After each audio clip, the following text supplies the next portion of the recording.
Hi guys, welcome back to my channel. And today I'm going to take opportunity to say thank you for all the returning viewers.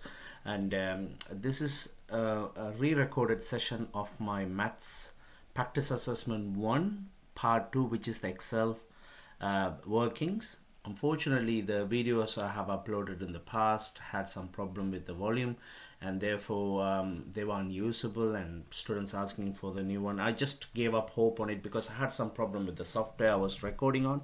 Now I have managed to source OBS software, which is open base something. I'm not sure exactly what it is, but it is a really good software, enabled me to record my videos pretty much clearly, and probably I can test it different ways, and then this is going to be much more efficient way of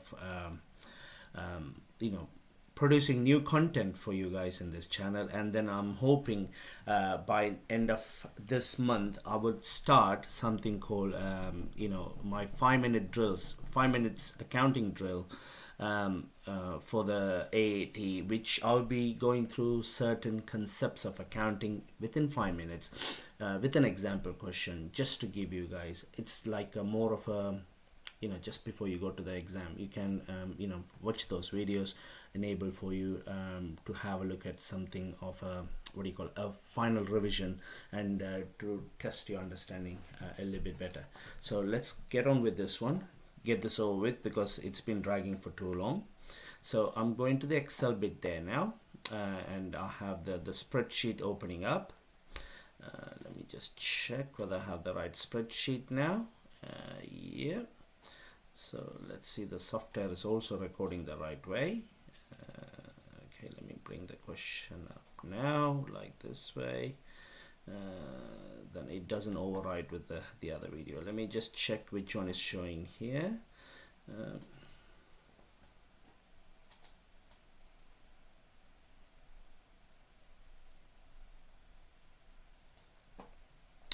Bear with us, please.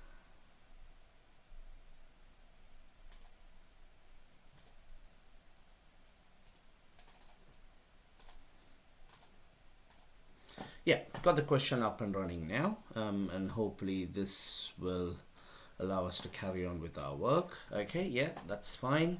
And let me split the screen accordingly, and then I can readjust it the way I like. Okay, that's perfect.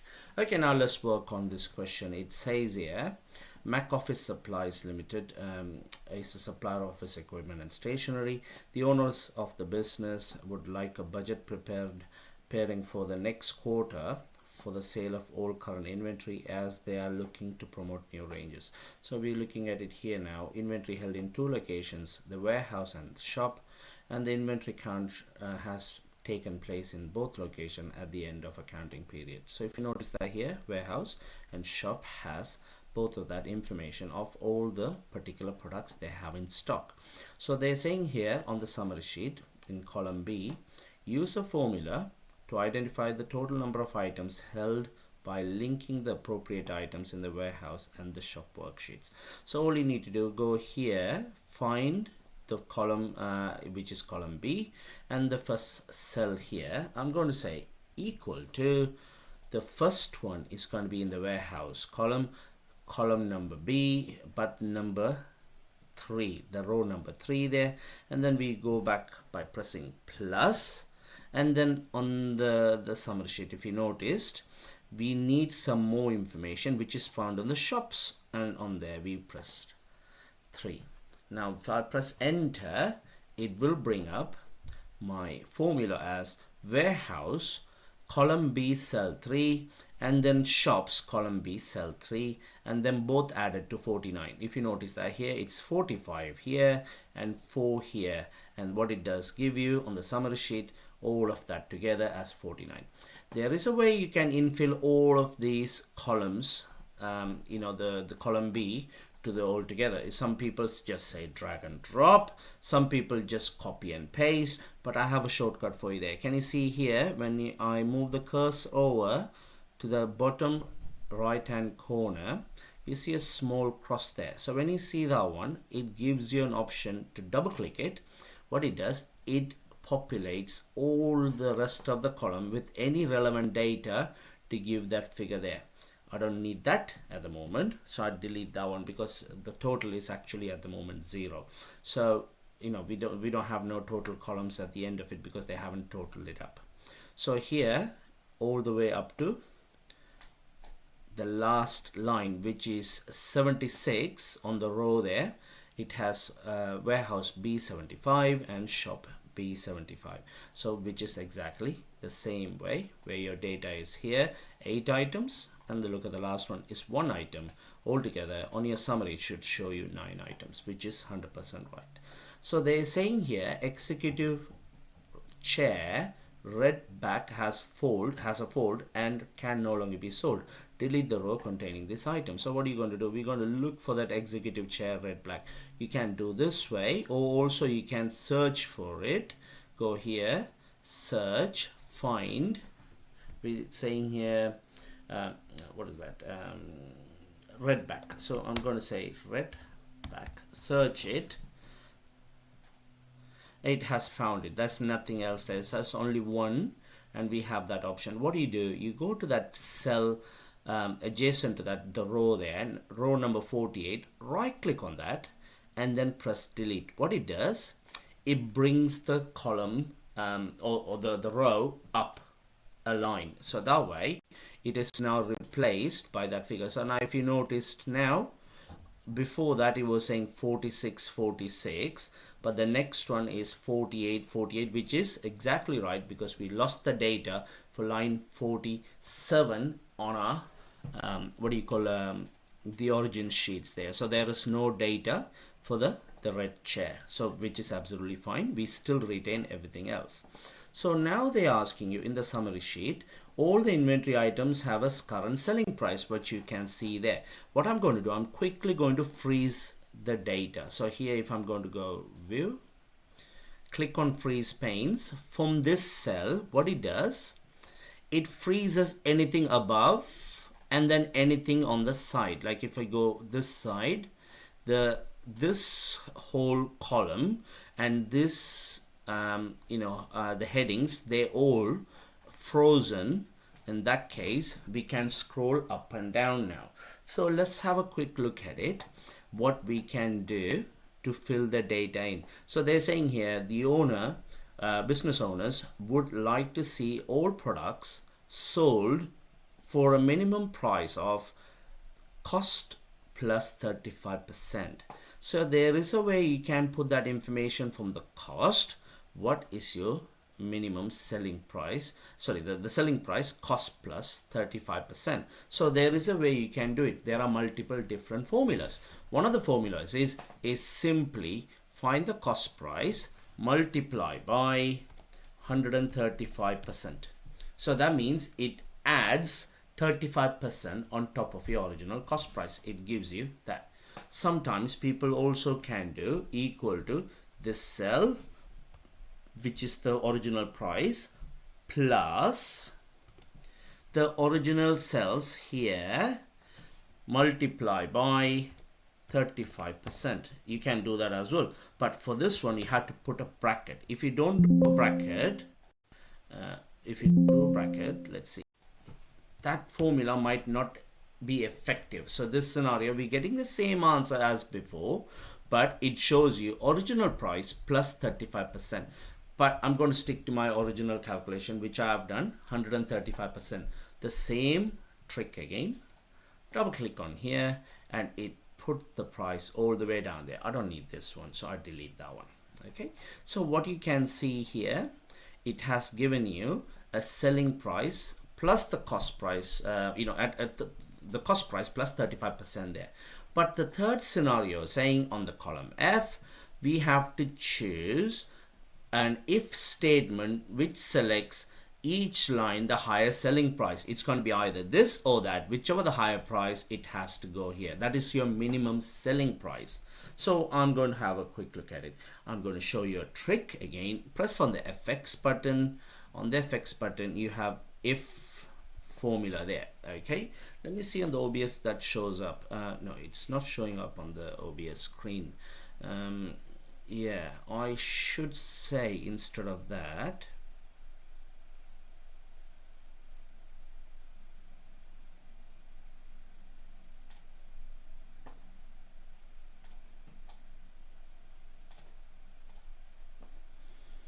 I'll do a display capture.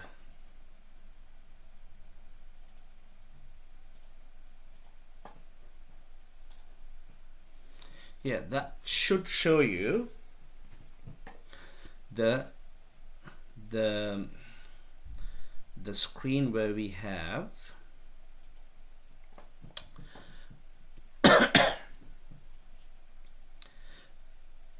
the pop-up menu there. So here we will be able to put a formula in here. What is the logical test? Logical test is we are going to compare two figures. It's either this or that. So if I say if this value is higher than that value, so that means I'm going to say this one greater than this value.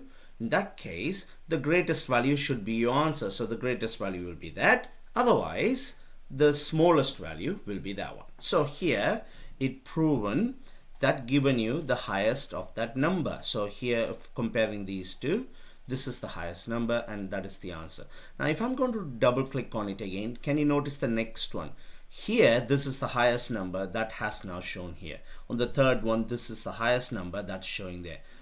And let's see, for example, oh, this one is the bigger number than 351, £3.80. So that is showing there. So we have created a statement on there where it suggests you have got the biggest of that number. So let me just go back and cancel this display capture.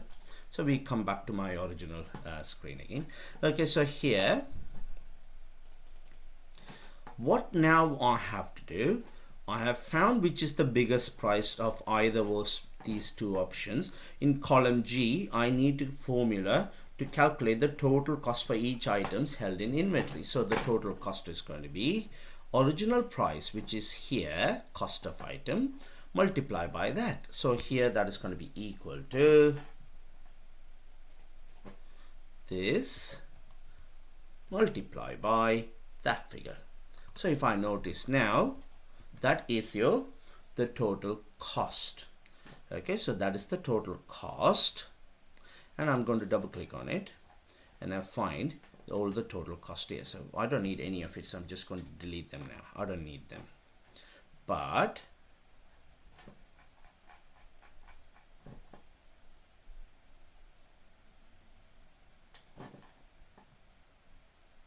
I need to find out what is the budgeted sales for these products. So how I'm going to do the budgeted sales, the information I got from here, where is that? Okay, so here the quantity multiply by the minimum selling price. That's what should be your budgeted sales. So that's going to be equal to that multiply by the minimum selling price of that, and you should be able to get a total value here. So what you now noticed, you have got yeah, there's a bit of a problem there because I have lost some of the boxes on the bottom now. Let me see here. Okay, no, there's no yellow box here, so that's fine. Okay, so what I will do, I'll do the right thing. I go over here like this way and I'll do the total cost as such, because I'm losing this yellow box. I just don't want to lose them, because this way you know, you may miss out on answering the question the way it expected, because you find, oh, this is a highlight box, I can't see the highlight on it. So here, that one, first one, we've done that. Let me just drag and drop, just to safe side. Okay, so we don't want to lose this data here. So the last one here, the budgeted sales is also going to be equal to that multiply by that figure, no, that figure, yeah, minimum selling price, and then you got that amount there, and we got all the way to the bottom, find the total revenue for it. So they are asking you here in the colored cells under the table data, calculate the total figures for the cost and the budgeted sale. So here I need to do a total figure. So what is the best way to do it? Because here on your data column, so if I'm just going to maximize it, there is a button there called sum, which is auto sum everything above that cell. So it is given you some figure there. Same here, I'm going to do an auto sum and then I'm going to press enter. But what I see here, it's kind of illegible, but it's simply the data is too big to fit into that cell. So I'm going to readjust those cells to show you the whole data. The total cost of your products is £173,403.07 and the total budgeted sale will be £253,017.31. Okay, so we got that one. So I'm just going to change this back again, how it was. Now let's go back to the bottom part. So here, complete the budget for the next quarter by completing the following in the budget worksheet. So if you see here, there's a budget worksheet there. We had to fill that data on the column C6, C7. So I'm going to say equal to, this is my revenue, so which is that amount. So it automatically formatted to 2 decimals from there. It just rounded to the whole digits. Fine, do not change it because that's how they already formatted it. So summary, that figure there, and it has given you the whole number. And what is the gross profit? Gross profit is going to be this minus the cost of sales, which is 79,604. And here they are asking you, follow the additional information related to the budget. So here, the total labor cost is equal to £500 multiplied by 15 pounds here. So that's give you 7.5 grand. Next one is 73 items at £100. So multiply by 100, that gives you 7,300. The other overhead is 75,000 per annum. But if I look at it now, if I put whole 75,000, my gross profit itself is going to be eaten by that one. But then again, I looked at it, this is the overheads per annum. But if you noticed here, the budget is for the quarter. So the amount here is going to be £75,000 divided by 4, because that is 1 quarter amount there. So what is the projected profit? Profit is going to be a gross profit. Operating profit is going to be gross profit minus all the other expenses. So here is equal to that and minus sum of these 3. And if you notice that here, I could have done this individually. I can say C8 minus C9 minus C10 minus C11. It will still work. But this is more of an expert way of doing your Excel. So your gross profit is 79,604. Your budgeted operating profit is 46,064 pounds.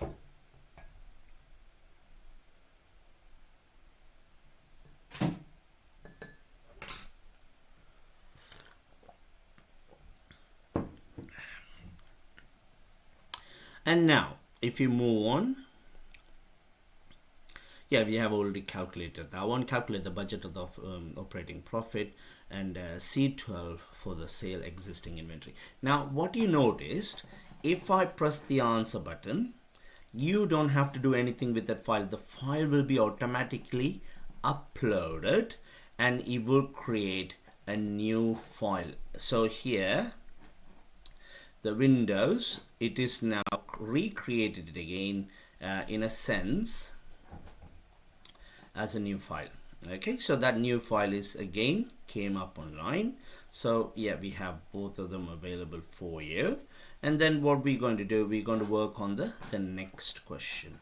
The next question is, let me see, I can rearrange it again. Yeah, I'll just rearrange it so this way I won't lose the data.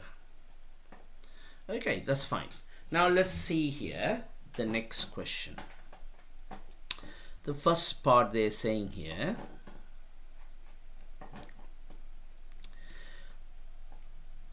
HAL Parts Limited manufactures variety of car accessories. The budgeted and actual sales of the manufacturer of sale of 10,000 units of product F425 have been entered into the budget spreadsheet template. Format cell B3, C3 and D3 to bold and center align. So what are you going to do here? These three figures has to be bold, and then also alignment is going to be center. So if you notice here, I've done quickly on this limited space, and that has become that figure. And then they're also saying here, format cell B3 to E20 to show 1,000 separator and to no decimal places. So if I here B3 to E20, so I'm choosing all the data, even the letters I'm choosing now because it's fine. What they want you to do, because they want you to format them to show the 1,000 separator and no decimal places. So if I'm going to look at the format, if I see here, this is your comma style, which is your 1,000 separator. If I'm going to click on it, 1,000 separator, and then remove your decimals to 0 decimals, and what you can see now, all your figures are in a full integers, no decimals there. Okay, so we have done those things. They're all 2 marks now altogether. We have done that one and this one. So here we have to make sure that is a center alignment. Okay, so that is a center alignment accordingly. So still can't see why that is not center. It should be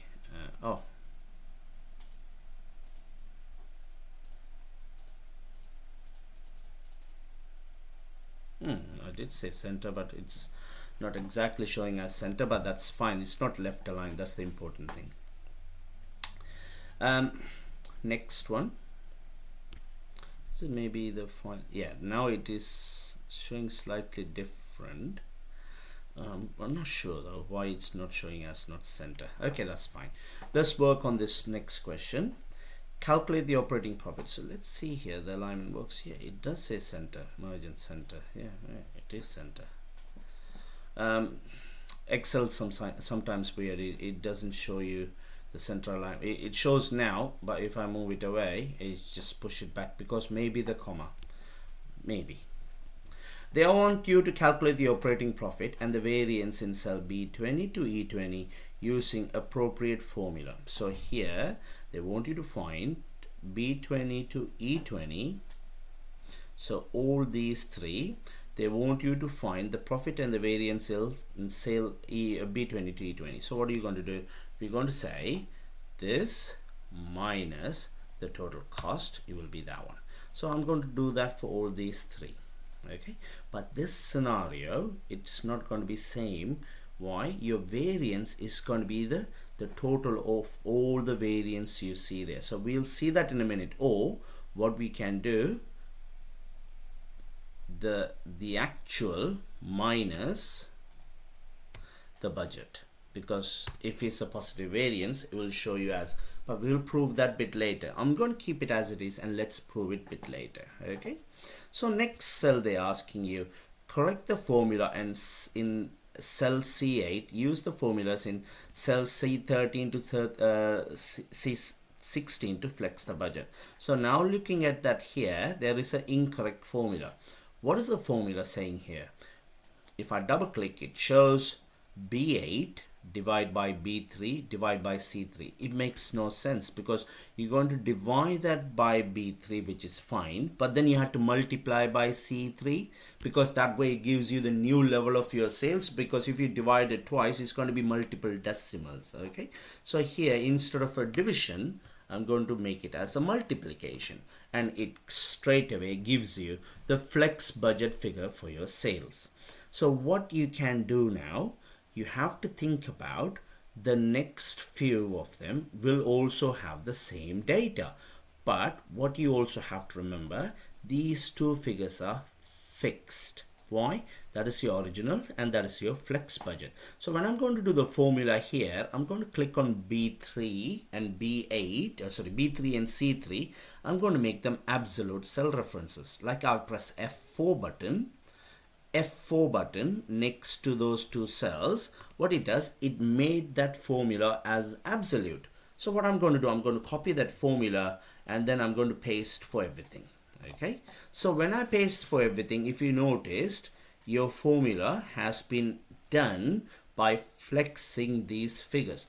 But if you remember your theory correctly, only variable cost are something you can flex. That means it changes with the level of production. Something doesn't change with level of production. Which one it is?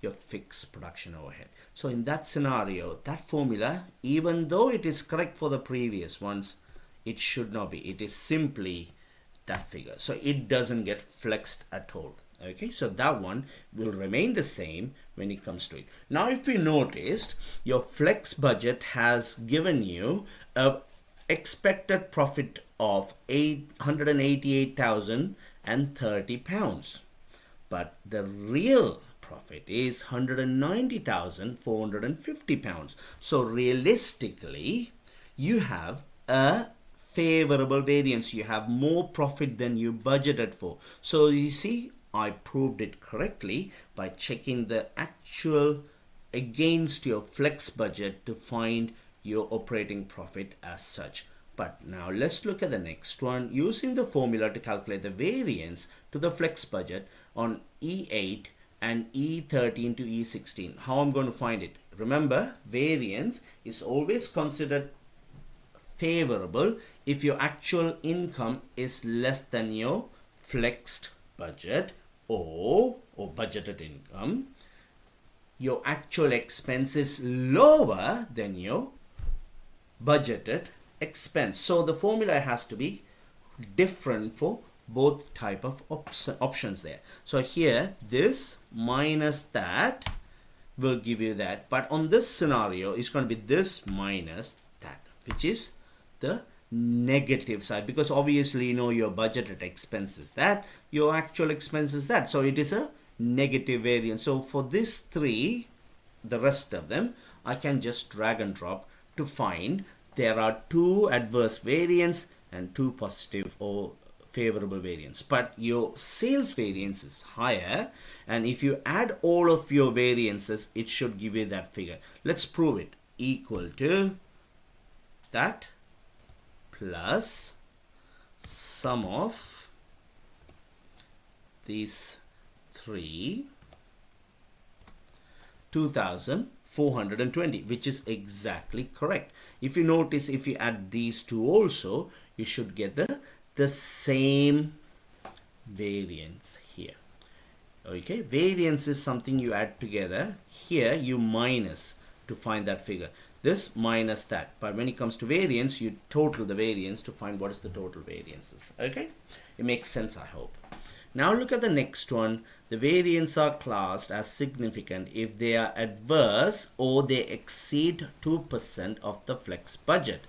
In cell F8 and F3 to F16, calculate each of the variance as a percentage of flex budget to 2 decimal places using the appropriate formula. So here I need to find the variances first. Now let's see how the variance is calculated. Variance formula is variance divided by the budget multiplied by 100%.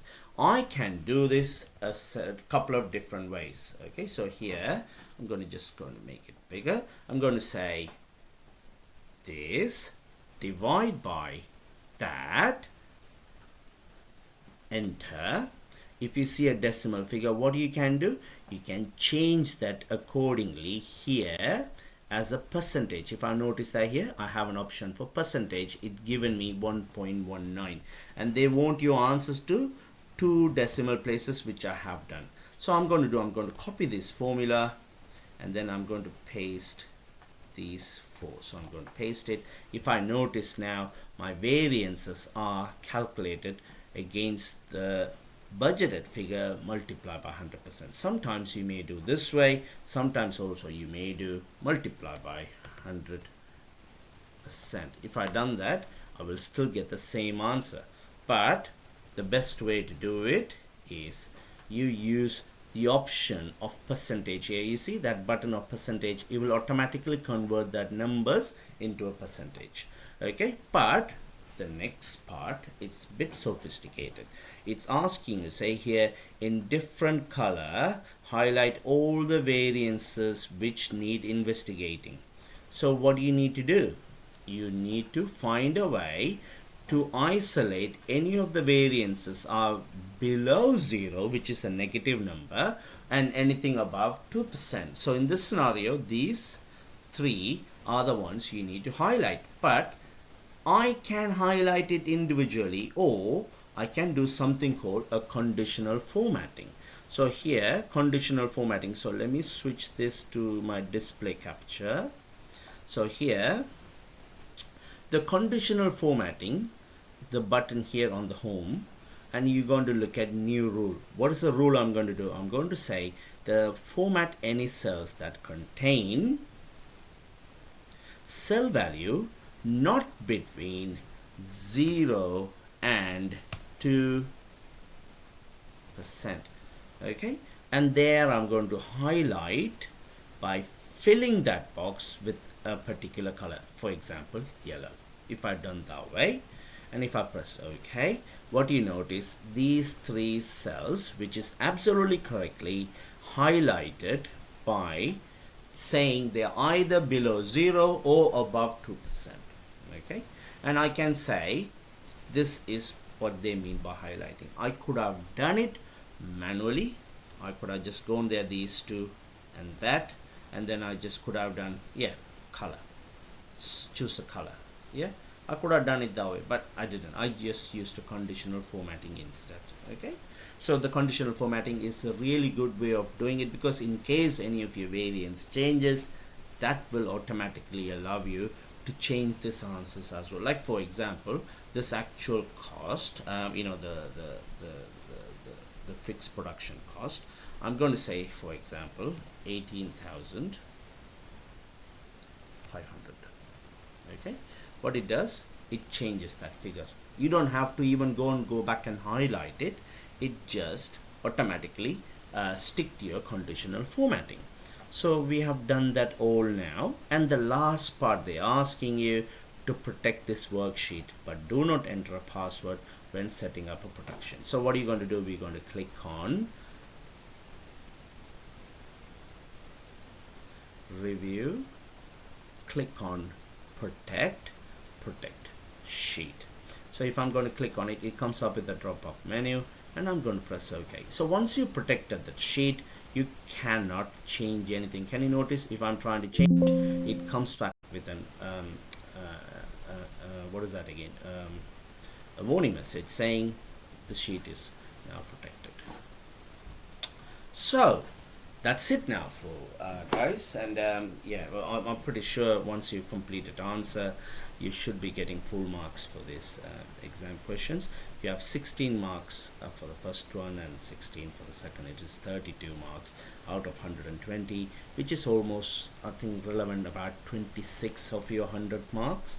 But then again, you can still pass the exam without doing your Excel, but this will be the cherry on top. If you get your Excels right, your maths exam, you are more than guaranteed to pass it with high colors. Just keep an eye out for the spreadsheets. Whenever you're going to do it, make sure it is always what do you call saved. And then if you want to go back and change it, for example, so like if I want to go here, I'm just going back in that screen, I have to press the edit button. If I press the edit, and then it will bring back whatever you have done before. If you notice that here, my answers, what I have done before, they all remained as it is. Okay, so if I'm going to look at the budget, it has also remained as it is. Okay, so I'm going to press answer button again, and then it will take you to question 1, and then yeah, and then I have to go back again, and here question 6, and I press edit, and it will bring that question back up again, and they both looks all good. Okay guys, and yeah, I appreciate your time with me today, and please accept my apologies for uploading this video a bit later than I expected, but then I hope this would have solved the mystery of the missing audio from my previous video. Just keep an eye out for the channel, for any new contents, and then the new segment I promised, which I'm going to be doing very soon. And then be sure to like and subscribe to my video. And then I have reached more than 1,000 subscribers. I certainly appreciate your support. And then of course, without your support, I'm not, I won't be in a position where I am now. And I certainly thank you for all your good graces, and pass this message to everybody you know. Thank you, take care, and wish you all the best on your exam. Take care, bye bye guys.